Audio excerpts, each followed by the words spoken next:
up, guys? EJ here, back with a video finally, and today it's going to be my Blu-ray DVD update for July 17th, 2014. Sorry, it's been a while since I've done a video, but as you can see, I am now coming to you from a new location. I just recently moved, so I've been busy with that.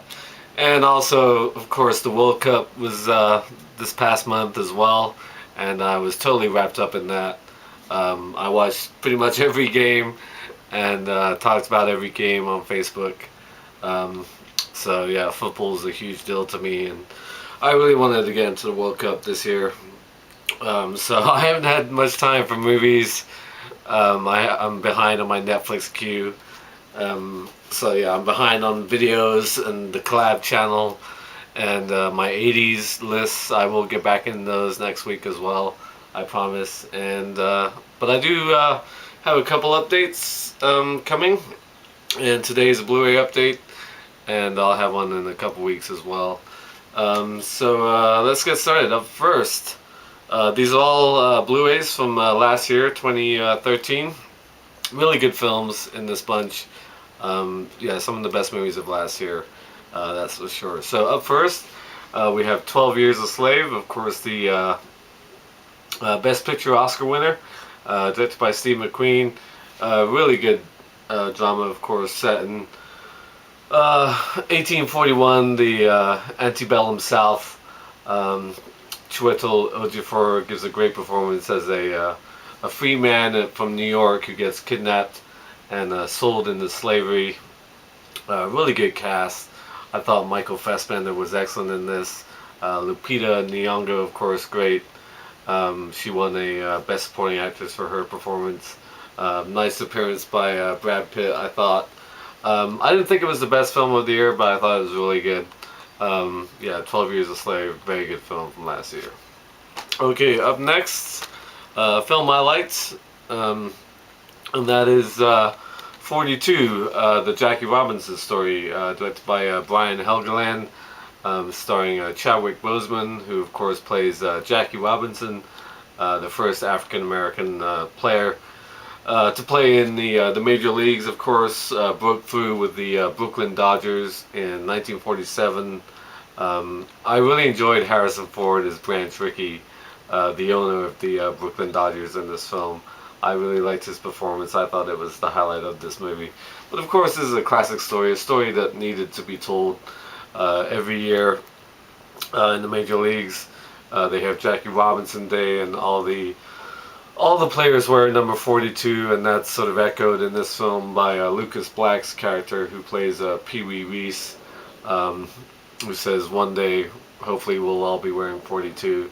So I thought that scene was pretty cool, to note to that. Yeah, if you like baseball and the history of baseball, of course, this is an important story. Of course, Jackie Robinson faced unbelievable hardships when he broke through. Of course, racism, basically outward racism. The scene with the, I believe it's the Cleveland Indians coach, manager, who's played by Alan Tudyk, where he's just like standing on the outside the dugout, and he's just yelling obscenities at Jackie Robinson the whole time. That's a really good scene. But yeah, really good film, I thought. If you like sports movies and the history of baseball, 42 definitely worth checking out. Okay, up next, the third in a trio of great films that I absolutely adore, and that is Before Midnight. Of course, directed by Richard Linklater. I'm a huge fan of Before Sunrise and Before Sunset, two of my favorite romantic films of all time. I absolutely love these characters. I've always been a fan of Linklater since Days of Confused and Slacker even. But these two characters played by Ethan Hawke and Julie Delpy. I adore Julie Delpy. I fell in love with her in Before Sunrise. But I will say that this was my least favorite of the three. This film takes a little bit more serious, darker tone. I mean, their relationship really goes through a test in this film. I mean, this one takes place, of course, 9 years later, as each film does, from 2004. When Before Sunset came out, and we find out that they're married and they have kids. They're on this sort of holiday in Greece. But their relationship really isn't as hopeful and innocent as it was, especially in the first film. The second film, it really sort of took it to a new level almost. And then when he doesn't leave at the end of Before Sunset, you just sort of hope and pray that they're finally going to get together. And this film really sort of goes beyond that. It's past them getting married and having kids, and they're having trouble with their relationship. It's pretty brutal, some of the stuff they talk about. Very real, but that's kind of why I didn't love it. I mean, I sort of missed the sort of romantic innocence of the first two, but it's a really good film. Love these characters. The dialogue is great. The setting is really good. Yeah, Before Midnight. Not my favorite of the three, but still a very good film. Okay, up next, based on a true story, a local story, so it's a film I had to see and had to get, and that is Fruitvale Station. Who directed this? Ryan Cougar, starring Michael B. Jordan and Octavia Spencer, of course based on a true story about a young man from Oakland, not far from here, who was shot and killed by BART police, the transit police, on New Year's Eve 2009. And reason why it became a huge story is because it was caught on video on somebody's cell phone. And this film sort of recreates those events on that fateful night. He wasn't exactly an angel. He's not a choir boy, this kid, but he didn't deserve to die like that. And the way things happened, complete senseless act, stupidity really on the part of the BART police. A really good film, sort of akin to the Trayvon Martin story as well. They'll probably make a movie out of that as well. But this film, really good. Fruitvale Station, definitely worth checking out, especially if you're from the Bay Area and live here. Yeah, good movie. Okay, up next, a bombastic film, and what else would you expect from this director? And that is Baz Luhrmann and The Great Gatsby, of course, starring Leonardo DiCaprio, Tobey Maguire, Carey Mulligan, Isla Fisher, Joel Edgerton. Great cast, of course. But at heart, going into this movie, I didn't really know what to expect. I thought it was sort of a musical, just because it was Baz Luhrmann. I thought it was some musical sort of early 1900s sort of drama, whatever. But at the heart of this, it's really a love story. I mean, Leo DiCaprio plays this millionaire who basically builds his mansion across the way on the river from the girl he loves, played by Carey Mulligan. And Tobey Maguire is this guy who moves in next door to Leo, and he becomes sort of obsessed and infatuated with this guy and the life he leads. The parties in this film are great. Those are really the highlight. Lots of really good set design and costumes, sort of lavish production, sort of operatic in the way it ends, especially some of the stuff that happens with Joel Edgerton's character and so on. Really good film. I'm a huge Leo fan, always have been. Carey Mulligan, of course, she's great. Yeah, not my favorite Baz Luhrmann film, but I don't really have a favorite, I'd say. I do like Moulin Rouge, and this film is sort of akin to that. But yeah, The Great Gatsby, decent movie. I enjoyed it. Okay, up next, the most recent of these Blu-rays that I actually watched. I only saw this a couple months ago, or a month ago. I don't even know how long. It was recent, and I really enjoyed it. It's one of my favorite films of the year, and that is Her, directed by Spike Jonze, of course. Set in the not too distant future, set in Los Angeles.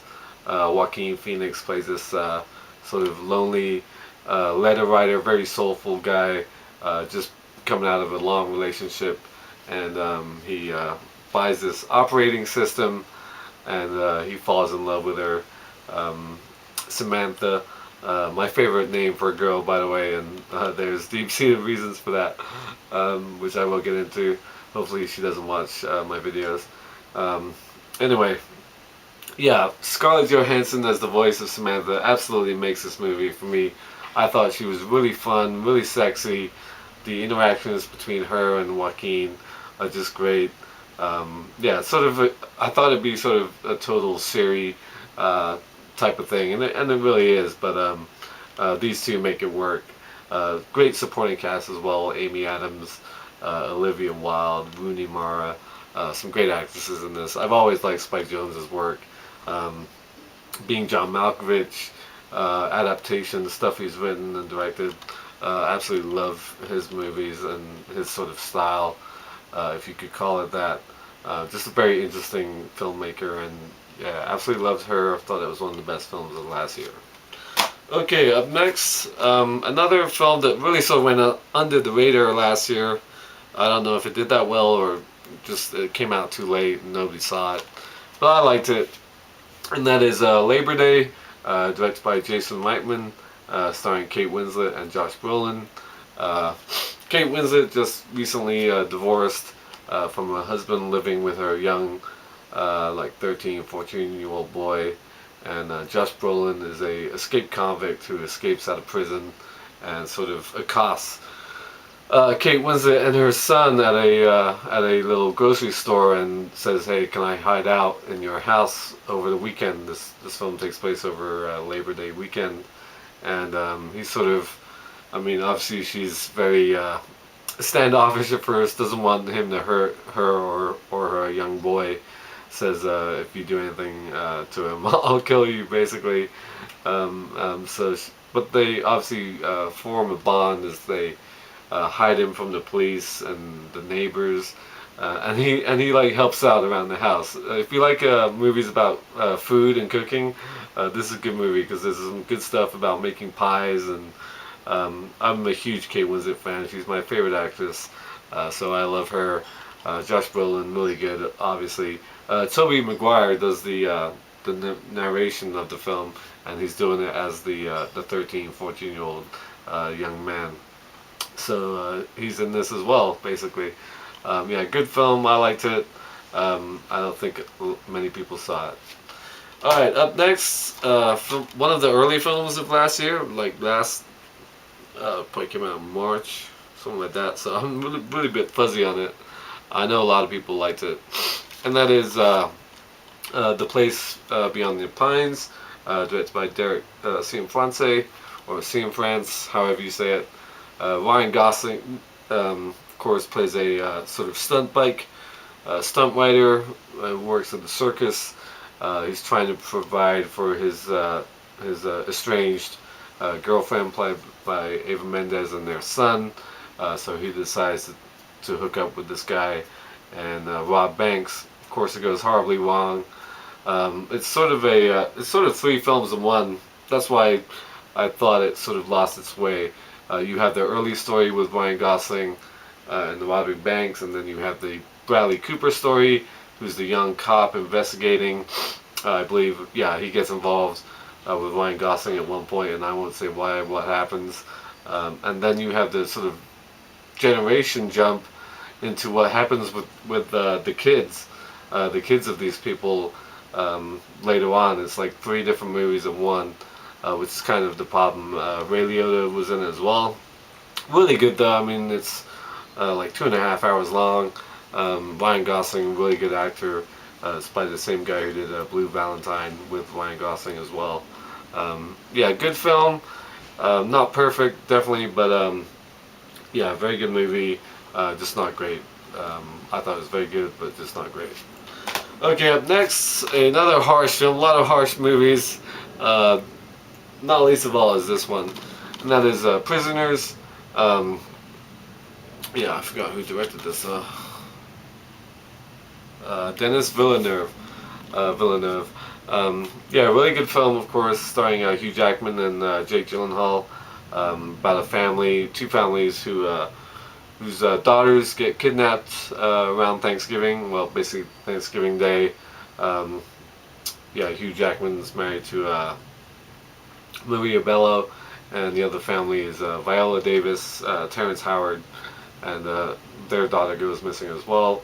The two of them were playing, and they basically get snatched up in the middle of the street almost. And then of course Jake Gyllenhaal is the detective who's brought on to the investigation to find these kids. And the prime suspect is Paul Dano, creepy dude in an RV. Has to be the guy. I mean, the kids were playing by the RV earlier in the day, and he's very doesn't want to say anything, and has the creepy look of a child pedophile. Um, yeah, it's a tough film. Hugh Jackman goes to great lengths in this film to find out what happened to his daughter and these two girls. Melissa Leo really good as well. The ending is great. The last moment, the last scene is really what totally makes this film almost perfect. But yeah, really good film. Harsh family drama, crime drama. Prisoners, definitely worth checking out. Sorry, this update's been this long, but hey, it's been a while. Um, Savor the time you get to spend with me today, because it's been a long time. Last but not least, we have Saving Mr. Banks, and I totally forgot who directed this as well. I should really keep like note cards. John Lee Hancock. Okay, yeah, good Disney film, of course, about the making, the story behind the making of Mary Poppins. Tom Hanks, absolutely wonderful as Walt Disney, and Emma Thompson, really good as I'm gonna forget the author's name. See, I'm gonna look it up. And P.L. Travers. Yeah, she plays P.L. Travers, the author of Mary Poppins. Of course, Walt Disney flies her out to Los Angeles, sort of against her will, after much um, persuading.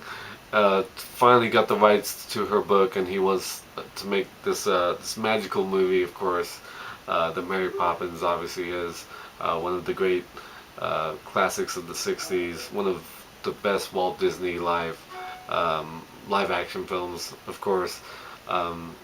But she's totally standoffish to every idea he has. Every idea that makes Mary Poppins what it is what she's against. The musical aspects, the animation parts, the crazy language, of course, the supercalifragilisticexpialidocious, all that stuff Emma Thompson wants nothing to do with. And it's just they're just great foils, these two, in this movie. And Walt Disney, all this great charm, and Emma Thompson, this sort of proper British author from the 40s, 40s, 50s. Yeah, just a really good film, but it's also juxtaposed against the story of Colin Farrell's character, and that's the part of the film that sort of brings it down a little bit, in my opinion. Um, Often films that have sort of two stories going on at the same time, you often find yourself caring about one more than the other, and that was definitely the case with this film. Stuff with Mary, P.L. Travers and Walt Disney was a lot more interesting to me than the Colin Farrell backstory. But yeah, good supporting cast. Paul Giamatti, Jason Schwartzman, Bradley Whitford were really good, as well as sort of the writers, the creative team that she's been paired up with in LA. Yeah, just a really fun film. Perfect combination if you're gonna do a double feature. This and Mary Poppins obviously would make a great double feature, and I really enjoyed it. Huge Tom Hanks fan. Emma Thompson, of course, great as always. Really good film, Saving Mr. Banks. So those are my 10 Blu-rays. And a 20-minute update, whatever it is. So thank you for watching as always. I'm going to have a Criterion haul coming soon, of course. Barnes & Noble, 50% off Criterions. I didn't forget about that despite the move and the new digs. So hopefully you guys see this video, and I'll be back on the collab channel this weekend as well, I promise. So yeah, thank you for watching as always, and until next time, I'll see you. Bond. James Bond.